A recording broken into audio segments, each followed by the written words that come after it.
पंजाब में माली बेज़ाब्तियों और बेकायदियों की मद में 15 माह के दौरान होने वाली रिकवरियों की तफसीलात तलब कर ली गई हैं। ऑडिट पैरास की मद में रिकवरियों बारे सरकारी इदारों के सरबराहान को मरासला जारी कर दिया गया। एक परफार्मा की सूरत में रिपोर्ट मुरतब की जाएगी। मजीद जानते हैं अपने नुमाइंदे काजी नदीम इकबाल से। काजी नदीम इकबाल, बताइए गए हवाले से।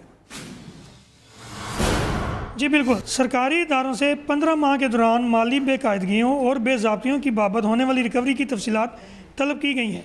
सूबाई इंतजामी सेक्रेटरी समेत दीगर इदारों के सरबराहान को एक मरासला जारी करते हुए वाजिया किया गया है कि पब्लिक अकाउंट कमेटी ने ऑडिट पैरा के हवाले से सरकारी इदारों को रिकवरी के लिए जो हदायत दी थी, उन हदायत पर अमल दरामद करने के हवाले से सरकारी इदारे मुतल्लिका कागजात महकमा खजाना को नहीं भिजवा रहे। ज़राए ने बताया कि मरासले में कहा गया है कि 1 जुलाई 2018 से 30 सितंबर 2019 तक की जाने वाली रिकवरियों की रिपोर्ट के साथ बैंक चलान का नंबर, तारीख और रिकवरी करके जमा करवाई गई रकम का हजम भी बताया जाए, ताकि इल्म में आ सके कि किस इदारे ने अब तक ऑडिट पैरास की मद में कितनी रिकवरी की है।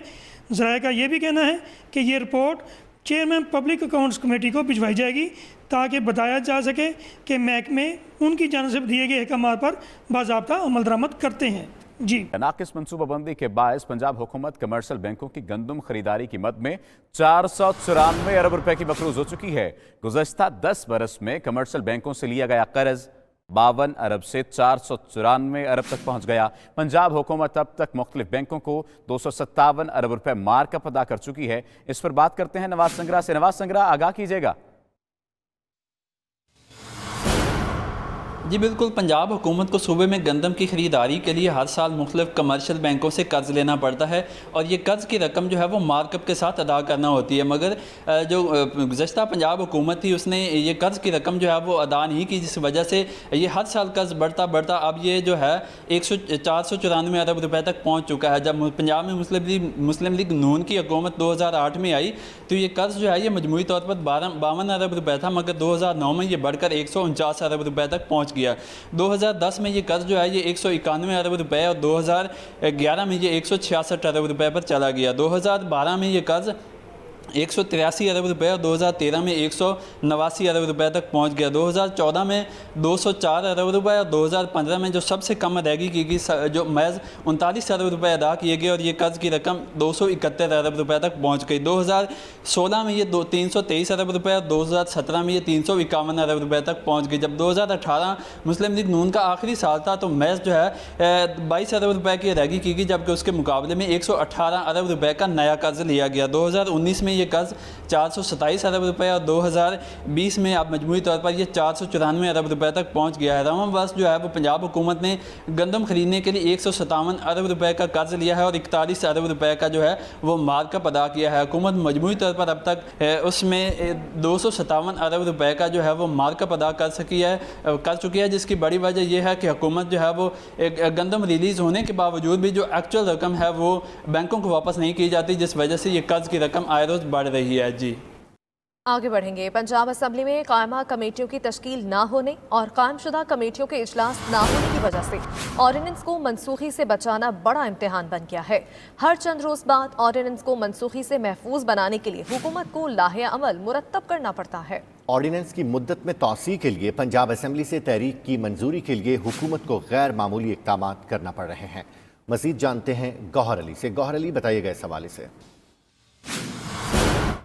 जी, पार्लिमानी और जमहूरी निज़ाम में ऑर्डिनेंस जारी करना इंतहाई नापसंदीदा अवल तस्वूर किया जाता है, लेकिन इसके बावजूद हुकूमत पंजाब अब तक 25 ऑर्डिनेंस जारी कर चुकी है।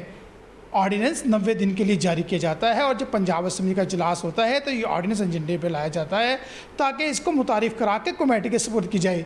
लेकिन यहाँ बड़ी अजीब सूरत हाल है कि पंजाब असम्बली की 40 स्टैंडिंग कमेटियों में सिर्फ 22 मौजूद है, 18 स्टैंडिंग कमेटी अभी तक नहीं बन सकी हैं। जब ये ऑर्डिनेंस पंजाब असम्बली में पेश होता है तो कमेटी के पास रेफ़र किया जाता है, तो कमेटी मौजूद नहीं होती। इस वजह से ये ऑर्डिनेंस जो है वो कानून बनने में मुश्किलात का शिकार हो जाता है और जब भी पंजाब असम्बली का इजलास आता है तो हुकूमत पंजाब मुश्किलात का शिकार होती है कि ऑर्डिनेंस को किस तरह कानून बनाया जाए।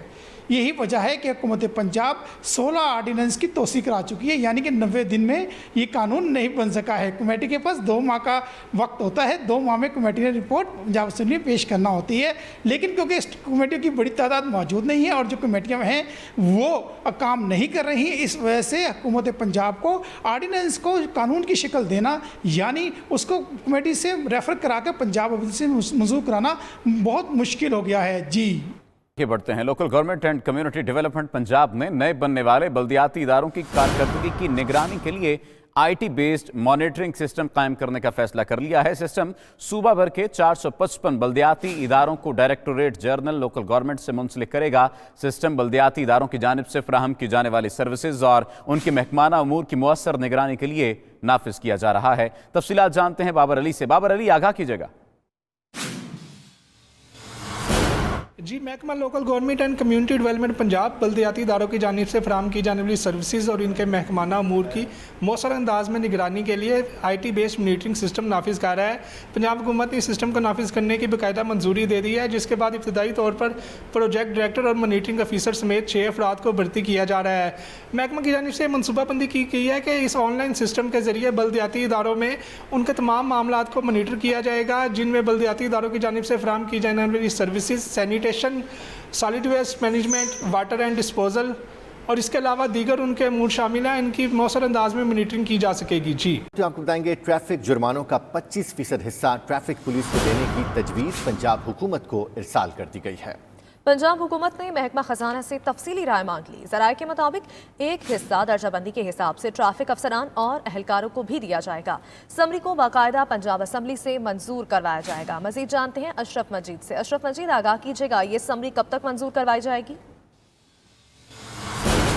जी, पंजाब हुकूमत की जानिब से ट्रैफिक जुर्मानों का 25% हिस्सा जो है वो ट्रैफिक पुलिस पंजाब को देने पर गौर शुरू कर दिया गया है। इस हवाले से ट्रैफिक हेडक्वार्टर पंजाब की जानिब से एक समरी जो है वो पंजाब हुकूमत को भिजवाई गई थी, जिसमें दरख्वास्त की गई थी कि मोटरवे पुलिस की तर्ज पर जो है अगर पंजाब ट्रैफिक पुलिस को जुर्मानों की रकम का 25% दे दिया जाए तो उससे ट्रैफिक पुलिस की वेलफेयर के काम किए जा सकते हैं, उसके साथ साथ सामान की ख़रीदारी में मदद मिल सकती है और एक हिस्सा जो है वो ट्रैफिक पुलिस के एहलकारों और अफसरान में तकसीम किया जा सकता है, जिससे ना सिर्फ ट्रैफिक पुलिस एहलकारों की कारकर्दगी बेहतर होगी बल्कि उनकी करप्शन जो है वो उसका भी खात्मा किया जा सकता है।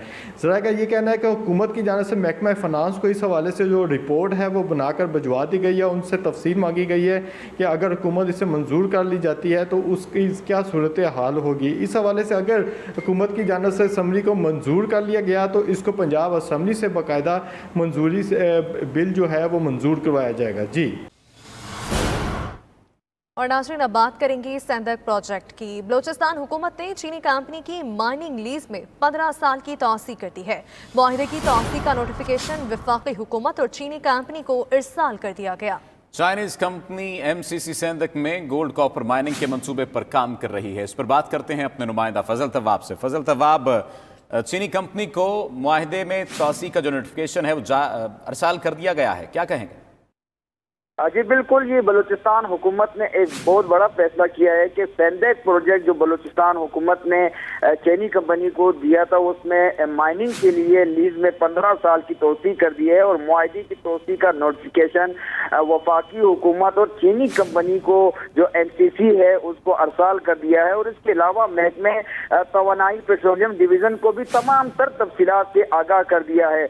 पिछले तकरीबन कोई 30 सालों से ये सेंदक में जो चीनी कंपनी है वो यहाँ पर काम कर रही है और सेंदक में जो सोना, चांदी और तांबे की जो ज़खायर है वो वसी पैमाने पे मौजूद है। तो इस मरतबा चूँकि 2022 में जो मुआहदा है, जो लीज है वो ख़त्म होने को जा रहा था, तो इसलिए बलूचिस्तान हुकूमत ने अब ये फैसला किया है कि जो चीनी कंपनी है MCC वो जो है वो अपना काम जारी रखे और इस लीज माइनिंग में 15 साल की तोसी कर दी है। और इसके अलावा जो मुआहदा है इसमें जो तोसी है वो वफाकी हुकूमत करेगी और वफाकी हुकूमत को बलूचिस्तान हुकूमत ने तमाम तजावीज़ और सिफारिशात से आगाह कर दिया है कि इस मुआहदे में भी तोसी की जाए। और बलूचिस्तान हुकूमत के पास जो इख्तियारात थे लीज माइनिंग में तोसी के, उन्होंने जो 15 साल की जो तोसी है वो कर दी है और बाकायदा इसका नोटिफिकेशन भी जारी कर दिया है। जी, नोटिफिकेशन भी बाकायदा तौर पर जारी कर दिया गया है। फजल तवाब आगाह कर रहे थे, आपका शुक्रिया। नवाज शरीफ को इश्तिहारी करार देने की कार्रवाई का आगाज हो गया। एहतसाब अदालत ने इश्तिहार जारी कर दिए हैं, जबकि आसिफ अली जरदारी की हाजिरी से इस्तिस्ना की दरख्वास्त भी मुस्तरद कर दी गई है। काबिल जमानत वारंट्स गिरफ्तारी जारी कर दिए गए और जज असगर अली ने रिमार्क्स दिए कि नवाज शरीफ दानिस्ता तौर पर अदालती कार्रवाई का हिस्सा नहीं बन रहे। ये क्रिमिनल केस है, आसिफ अली जरदारी को पेश तो होना ही होगा। नैब की यूसुफ रजा गिलानी का इस्तिस्ना भी ख़त्म करने की इस्तदा सामने आई है। तोशाखाना रेफरेंस का ये मामला है, इस हवाले से ये रिपोर्ट देखते हैं।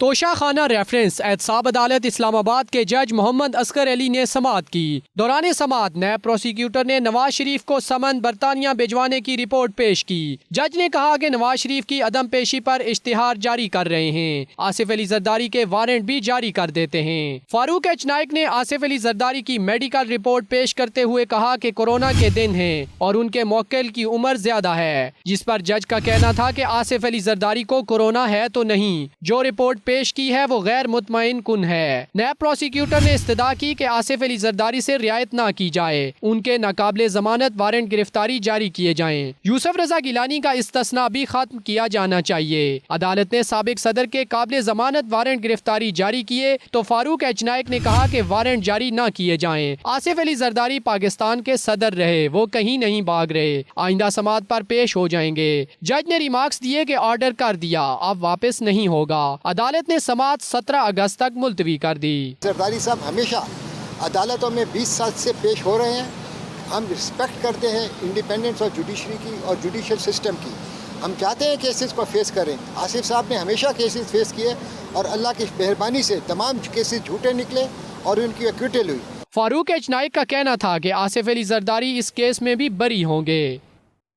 और अहम खबर ये भी है कि साबिक वज़ीर आज़म राजा परवेज़ अशरफ एक और रेंटल पावर रेफरेंस में बरी हो गए। एहतसाब अदालत ने पीरा गायब रेफरेंस में परवेज़ अशरफ की बरियत का फैसला सुनाया। साबिक वज़ीर ख़जाना शौकत तरीन और दीगर 6 मुल्ज़िमान भी बरी करार दे दिए गए हैं। उधर नैब ने रेंटल पावर केस में एहतसाब अदालत के फैसलों को चैलेंज करने का फैसला कर लिया। एहतसाब अदालत ने पीरा गायब रेंटल पावर रेफरेंस में साबिक वज़ीर आज़म राजा परवेज़ अशरफ समेत 8 मुल्ज़िमान को बरी कर दिया है।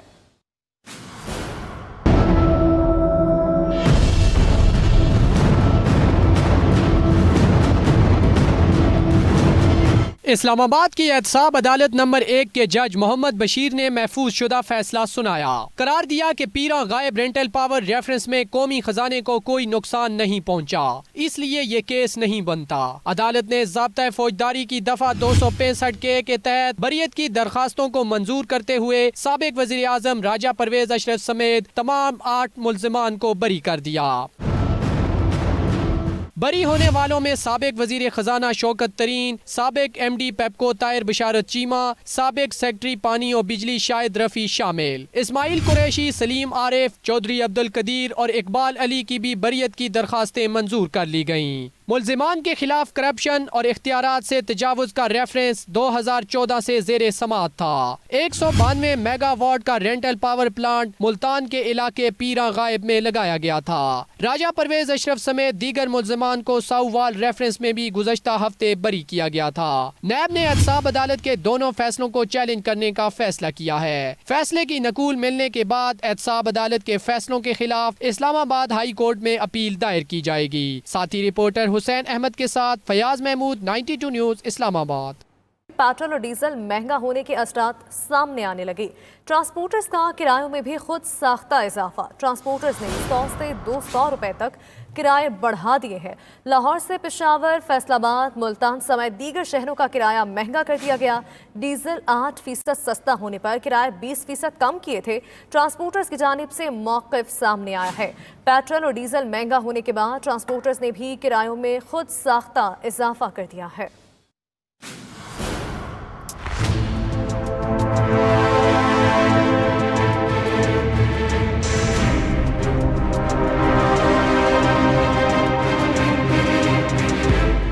डीजल और पेट्रोल की कीमत में इजाफे के साथ ही ट्रांसपोर्टर्स ने किरायों में 100 से 200 रुपए तक का खुद साख्ता इजाफा कर दिया। फैसलाबाद का किराया 500 से 600 रुपए, मुल्तान का किराया 750 से 900 रुपए, जबकि पिशावर का किराया भी बढ़ाकर 1150 रुपए कर दिया गया।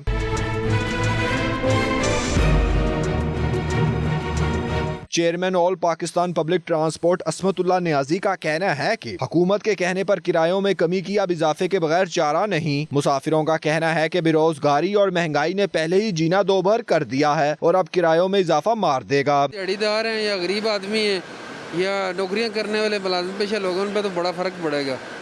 और ऐसे भी आपको पता है हालात किस तरह कोरोना चल रहा है, इतनी बेरोजगारी है। 800 रुपये पहले ले रहे थे, 700 750 था, 800 हुआ, 50 रुपये बढ़ गए।